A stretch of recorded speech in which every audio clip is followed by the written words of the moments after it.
Cyprus as Little Britain. Why'd they kill you? The UK and the US remain close allies. The last place Cypher would think to look for you is inside their own system. That's what kept you safe in British military hospital for 9 years. The safest place from a whale is inside its own belly. You were a regular Geppetto. Well, it wasn't Pinocchio who led me out to safety. So who was that guy? Cypher went so far as to attack British territory, burning their own ally. That's how badly they wanted you dead. He said I was in a British military hospital. But the doctor had agreed.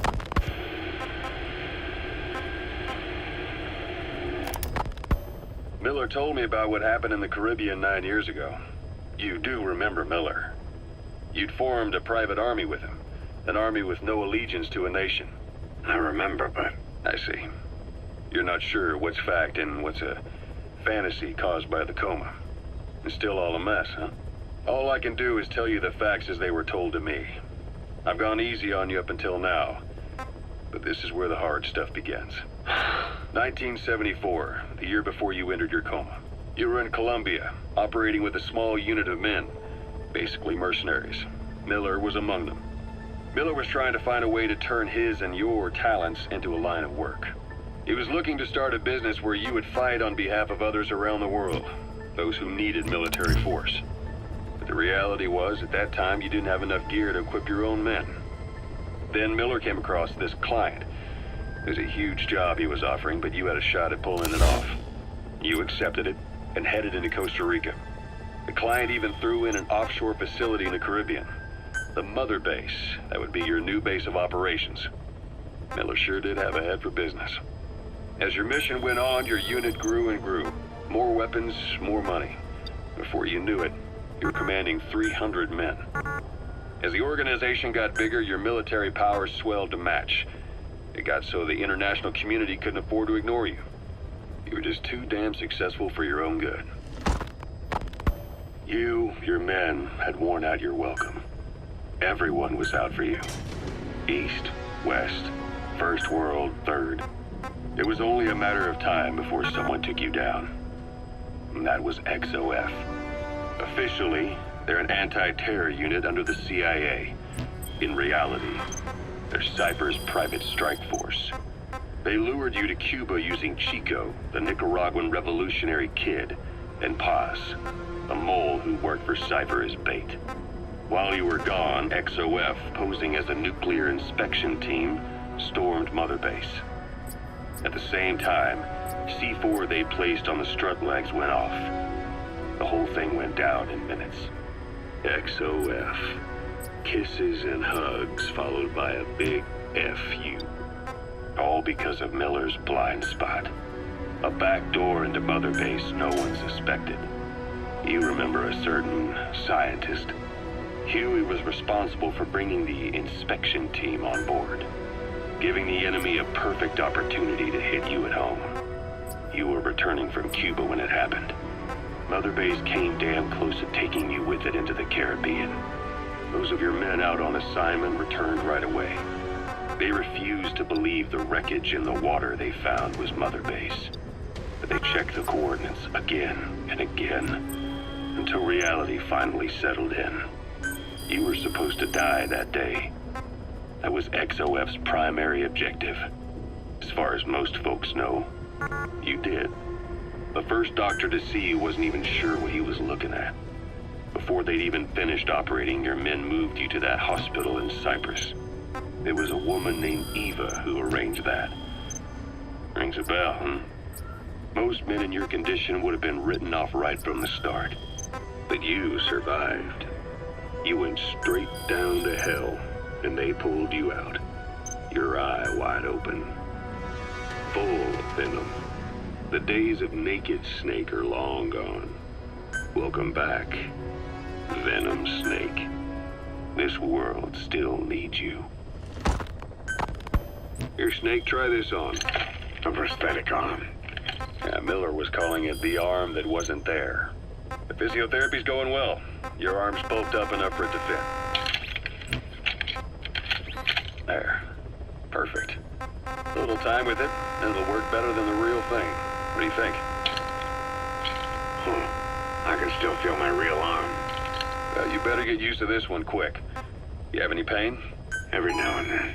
Where? My fingertips. My left fingertips. Sounds like phantom pain. Your brain still remembers your old hand. Yeah.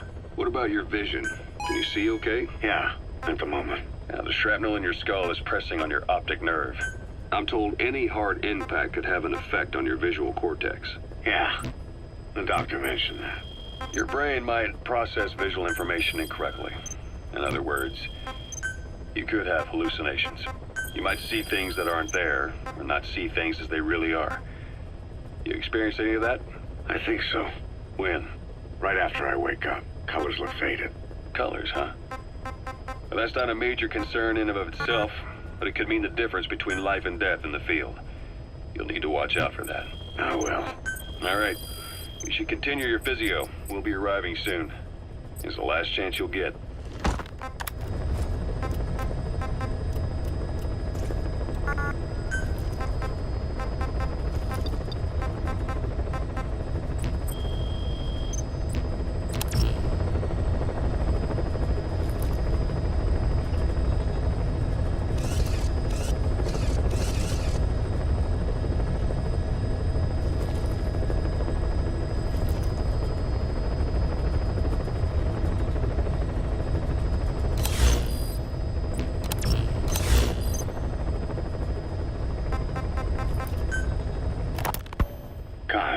What about the unit that attacked us in the mist?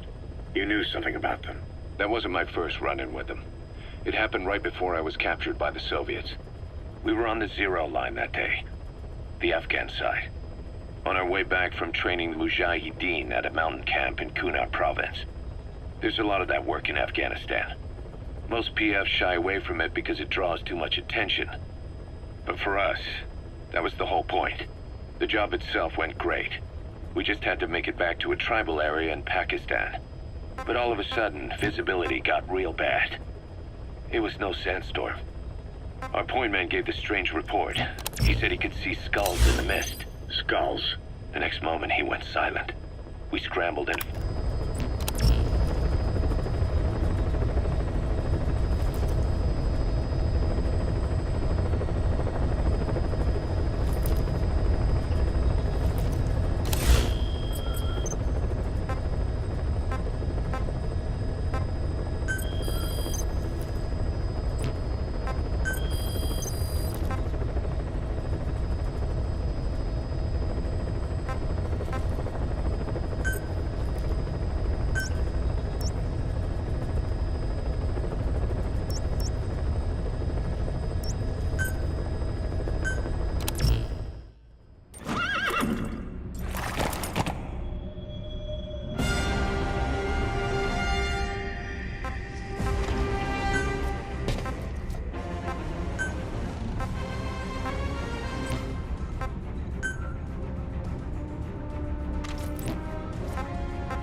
Yeah.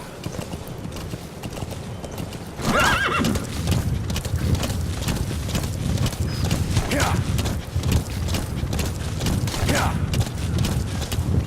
Yeah. Yeah.